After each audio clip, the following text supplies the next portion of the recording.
Hello. The number of patients who are admitted to intensive care units has continually increased over the course of past few decades. Fluid therapy as a major therapeutic intervention, particularly in distributive and hypovolemic shock states, has resulted in rising number of patients who suffer from volume overload, a consequence of fluid resuscitation.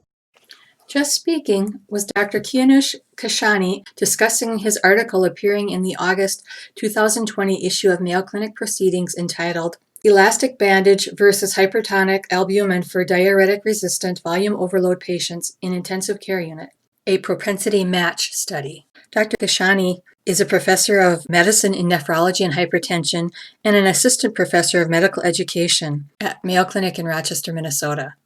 Or extracorporeal ultrafiltration techniques when patients are hemodynamically more stable is recommended.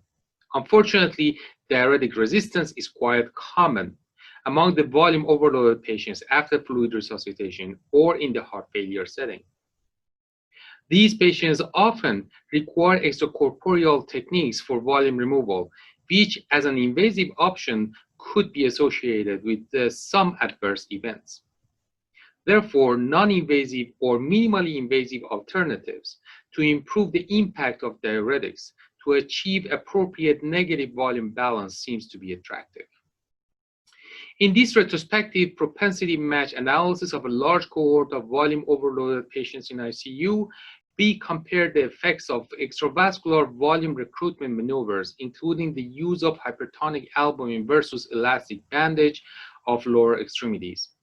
After meticulous statistical analysis, we found that increase in urine output in response to 40 milligrams of Lasix was significantly higher in the elastic bandage group when compared with patients who received hypertonic albumin. In addition to higher diuretic efficiency and lower need for diuretic dosage, the length of mechanical ventilation was shorter, the need for vasopressors was less, and daily weight-adjusted fluid balance was significantly lower in the elastic bandage group when compared with hypertonic albumin group. Besides, the risk of compression ulcers or other adverse effects were equal in both groups. Therefore, as a less expensive modality for enhancement of diuretic efficiency, the elastic bandage could be considered a viable option. These obviously need to be validated in prospective studies. My colleagues and I thank you very much for your kind attention. We hope you found this presentation from the content of our website valuable. Our journal's mission is to promote the best interests of patients by advancing the knowledge and professionalism of the physician community. If you are interested in more information about us, our homepage is www.mayoclinicproceedings.org.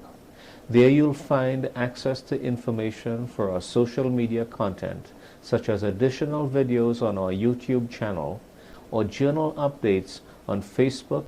You can also follow us on Twitter. More information about healthcare at Mayo Clinic is available at www.mayoclinic.org. This video content is copyrighted by Mayo Foundation for Medical Education and Research.